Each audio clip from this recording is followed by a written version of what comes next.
O kung gusto mo, mas maaga pa ron, manliligaw ka pa lang, magtanong ka sa Diyos, Diyos, sino ho ba liligawan ko? Ako ay gusto ko nang magkaroon ng pamilya at hindi na ako makatiis na mag-isa eh. Eh, sino ba liligawan ko? Andyan si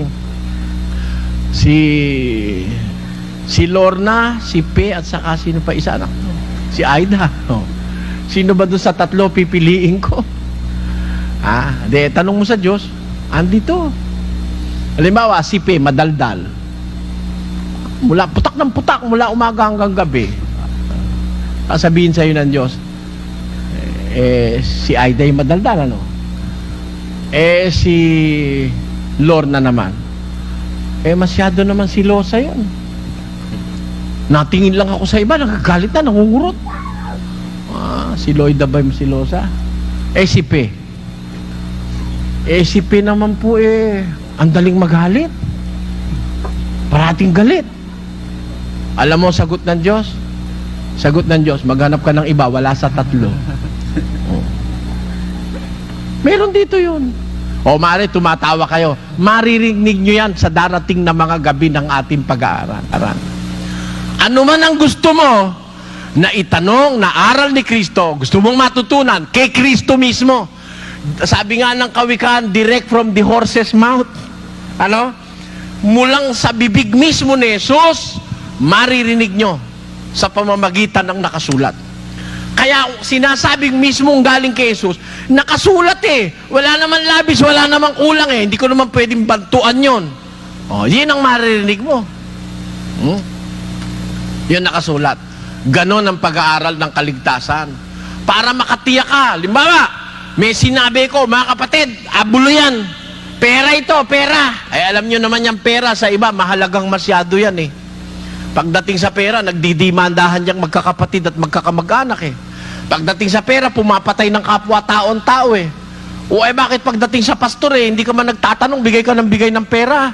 Tanong mo muna sa Diyos, Diyos, ito bang pastor ko humihingi ng pera sa akin, bibigyan ko ba? Tanong mo, sasagutin niya. Sige, bigyan mo. O kaya sabihin ng Diyos, huwag mong bigyan, tarantado yan. Niloloko ka lang yan. Nandito naman ang sagot Kung sino bibigyan mo Kung sino hindi mo dapat bigyan, nandito rin O alin pa ngayon ang maiisip nyong aral na wala sa Biblia? Subukan nyo, mag-isip na kayo ngayon ng aral na wala sa Biblia, tutol ako. Lahat ng aral na ikabubuti ng tao, mula sa isang ama, sa isang ina, sa isang binata, sa isang dalaga, sa isang bata, sa isang mangaral, sa isang biyuda, sa isang biyudo, may aral ang Biblia. Wala akong makitang kulang Sobra pa nga yata Alam niyo kung ba't sobra? Yung iba ayaw nang sundin yung ibang tinuturo ko Masyado naman ikaw, Brother Eli, dahil naman ikang bawal. Ano magagawa ko? Yun ang sabi ni Kristo. Alisin mo bawal, walang totoo. Kaya lang may totoo dahil may bawal Di ba? Mag-isip ka. Sa mundo maraming bawal. Kaya ka mabubuhay ng mahaba. Maraming bawal walang bawal ba? Sa akin ikaw walang bawal. Basta kahit ano gusto kong kainin, kain. Sige. Umain ka ng baboy araw-araw. Lamunin mo yung taba. Ang sarap nun. Magsigang ka yung taba. Gagalgalya, gagato. Laklakan mo Aldoldo meta. Pabanwa mo. Matena ka. Buga lang. Kabiyasang bawal mo yung sarili mo. Sige. Mangasyas ka, Ken. Lungay ka man makubit, makangiwi ka. Bakit? Kalalaklak babi. Kasi may burimba bawal Sabi na ng doktor, mas marok kayo ng taba ng babi, pinlalaklakan mo. Bata ka pa, masakit na ka kay puso. Anak ka pa. Ganyan lang naman yan Sa mundo, kailangan may bawal talaga. Pag walang bawal, matatay ka. Doon sa harap ng bahay, doon ka lang tumae. Matatay na ako bawal ka Doon sa CR pwede. Pero dito sa harap ng bahay, bawal tumae rito. Kung sabihin walang bawal, sige, tumae ka na dyan. Tatay ka Saan ka inabutan ng pag-ihi? Sa bus? Umihi ka sa bus. Di ba? Walang bawal ang gusto mo Ang Katoliko ganun Gusto walang bawal. Mag-isip kayo kung anong bawal. Lahat ng gusto mo, pwede mong gawin. Kaya hindi ka tayo sanay sa bawal Pag nakarinig kayo ng bawal, akala mo hindi totoo. Pero yung pala, yung bawal, yun ang sa Diyos. May bawal ang Diyos mag-isip ka lang, may bawal. O, di ba gusto mo babae? Lalaki ka, di ba gusto mo babae? O, tanong, lahat ba ng babae pwede? Bawal. Pagka lahat ng babae pwede, magkakalat ka ng lahi. Di ba? Bawal yon. Away ang mangyayari ron. Malay mo, gusto mo rin yung kumari mo, ando si kumpadre. Aba, away kayo, tatagain ka ni kumpadre, tarantado ka, asawa ko yan O, tamo? Kaya may bawal yung iba ayaw. Ganun ang Biblia kasi may bawal. Pag-aaralan natin yung bawal. Pag-aaralan din natin yung hindi bawal. Pag-aaralan din natin yung gusto mo na pwede. Yan ang doktrina ni Kristo. Bawal, hindi pwede. Hindi bawal, pwede. Gusto mo lang, hindi naman bawal, hindi naman pwede namang hindi pwede. Magpag-aaralan din natin yun. Gano'n. Halimbawa, gusto mo mag-asawa, pwede. Ha? Ayaw mo mag-asawa. Bawal ba yung ayaw mo mag-asawa? Hindi. Gusto mo maging binatang matanda, pwede yun. Pag-aaralan natin, pwede ba yun? Na binata na lang matanda? Pwede yun. Tignan natin sa Biblia. Walang kulang yan Naisip ko nga mga kapatid, sa tanda ko nang nag-aaral ng relihiyon, na mag-aaral ako ng relihiyon, 17 anyos ako. Ako po ngayon 54 na. Liebo 5 na, malapit nang magliebo 6. Kata nyo? Gano'n nakatanda ako nag-aaral ng relihiyon? 17 minus 54, 37 years na po akong nag-aaral ng relihiyon. Wala pa akong kabutihang masabi na hindi nakasulat sa Biblia. Basta't lahat ng kabutihan na magagawa ng ama, ina, anak, dalaga, binata, ministro at hindi, nakasulat sa Biblia. Yan ang sinabi ng garansya ng kasulatan. Matuto kayo sa amin, huwag hihigit sa mga bagay na nakasulat. Kaya si Kristo ang guro, huwag niyong kakalimutan, siya ang iisang guro. Ang turo niya, itinuro sa mga apostol. Ang mga apostol, isinulat. Doon sa nakasulat, walang kulang, walang labis, yun ang dapat nating matutunan. And tanong, paano natin matututunan yung nakasulat? Paano? Paano makakarating sa ating panahon yung itinuro ni Kristo sa mga apostol? Isinulat. Sino magtuturo sa atin nung nakasulat? Pakinggan nyo. Sa isang talata ng Apokalipsis, ganito na mababasa.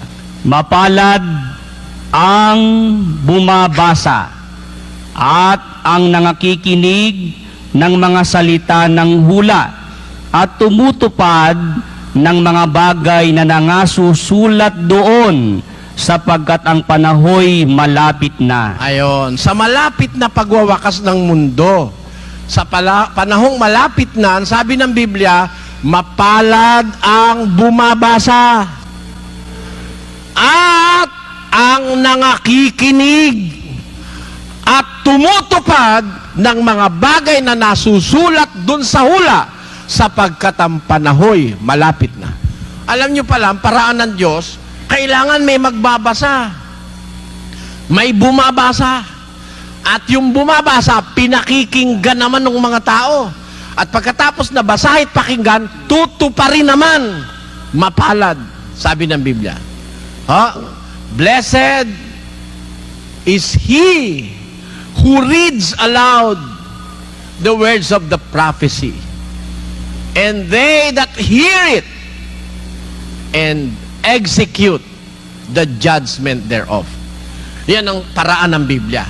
Mapalad ang bumabasa, ang nakikinig, at tumutupad ng mga salita ng hula sapagkat ang panahoy malapit na. Kaya itong ating panahong ito, ang pag-asa po natin, bumasa, makinig, at tumupad. Yan. Tandaan nyo, 3 yan. Mapalad ang bumabasa, ang nakikinig, at ang tumutupad. Kaya po, para tayo maligtas, matuto ng aral ni Kristo at ng doktrina Kristiyana, kailangan may babasa. Hanggang ngayon, nakakapangaral si Kristo. Pagka may bumabasa, hanggang ngayon, nakakapangaral ang mga apostol. Ang totoo naman talaga sa pamamagitan ng pagbabasa dun sa nakasulat, nakakarating ang mga apostol sa apalit. Pakinggan nyo sa 2 Tesalonica 2. talatang 15, kaya nga mga kapatid, kayo'y magpakatibay at inyong panghawakan ang mga aral na sa inyo'y itinuro, Paano? maging sa pamamagitan ng salita o ng aming sulat. Oh, nakakapagturo pala sa pamamagitan ng salita ang mga apostol. Nung buhay sila. Ngayon patay na sila, makakapagturo pa ba sila? Pwede pa rin. Sabi niya, panghawakan ninyo ang mga bagay na sa inyo itinuro sa pamamagitan ng salita o ng aming sulat. O, kita nyo? Kaya hanggang ngayon, nakarating sa atin ang sulat ni San Pablo sa mga Korinto. Ang sulat niya sa mga taga-Tesalonika. Ang sulat niya sa mga taga-Galacia. Ang sulat sa mga taga-Epeso. Ang tatanungin nyo, paano tayo, Brother Eli, taga-Pilipinas tayo? Paano yun? Sulat pala sa Korinto yan. Sulat pala sa Galacia yan, sa Epeso, sa Pergamo. Paano yun? Pareho lang po yan. Ang tao sa Korinto, pareho lang natin. May bading sa Korinto, may bading din dito sa atin. Pareho lang. May tomboy sa Korinto, may tomboy din sa panahon natin. May nangangalon niya sa Korinto, may nangangalon niya rin sa atin. May magnanakaw noon, may magnanakaw. Pareho lang naman yung tao ngayon sa kanoon eh. Kaya yung aral na ating tutuparin, pareho rin. Sapagkat ito talaga ang aral ni Kristo. Mula ng unang panahong Kristiyano hanggang sa magwakas ang mundo, ito ang aral na dapat masunod. Ang katunayan, pakinggan nyo mga kapatid, yung sulat ni Pablo sa mga iba-ibang iglesia nung una, aplikable yon sa ating panahon. Sa isang talata ng Kolosas, ganito ang ating mababasa. Pakinggan nyo. 4:16. At pagkabasa ng sulat na ito sa inyo, ay ipabasa naman ninyo sa iglesia ng mga taga-Laodicea. At basahin naman ninyo ang sulat na mula sa Laodicea. Kita nyo, sabi sa mga taga-Kolosas, pagkabasa nitong sulat na ito sa inyo, ipabasa nyo sa Laodicea. At yun naman sulat na galing sa Laodicea, basahin naman sa inyo. Ibig sabihin, yung para sa Laodicea, para din yun sa Kolosas. At yung para sa Kolosas, pwede rin yun sa Laodicea. Kaya, kung pwede sa Laodicea, pwede rin sa Apalit, Pampanga. Amen? Amen. Kaya kahit saan ka makarating, yung pa rin yun. Hindi na kailangan magduda tayo ron. Ang sabi sa Korinto, ito sa Epeso, sabi, yung nagnanakaw, wag nang magnakaw pa. 4:28 ng Epeso. Pakita mo sa screen. Ang nagnanakaw, wag nang magnakaw pa. Applied ba yan sa Apalit? Applied. Maraming magnanakaw sa Apalit eh. Nung araw nandun kami sa Kabilaron sa subdivision sa Bagong Pag-asa, na ngayon wala nang kapag-apag-asa at lagi na lang lubog.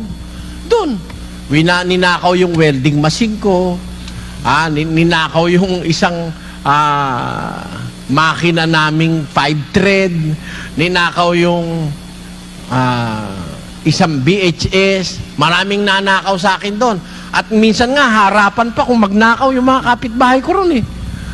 May kapitbahay ako yung malaking lalaki ron na, matabang-mataba. May kaharap ako yung akin sigarilyas, nagtanim ako ng sigarilyas. Ang lalaki ng bunga, habang ganon.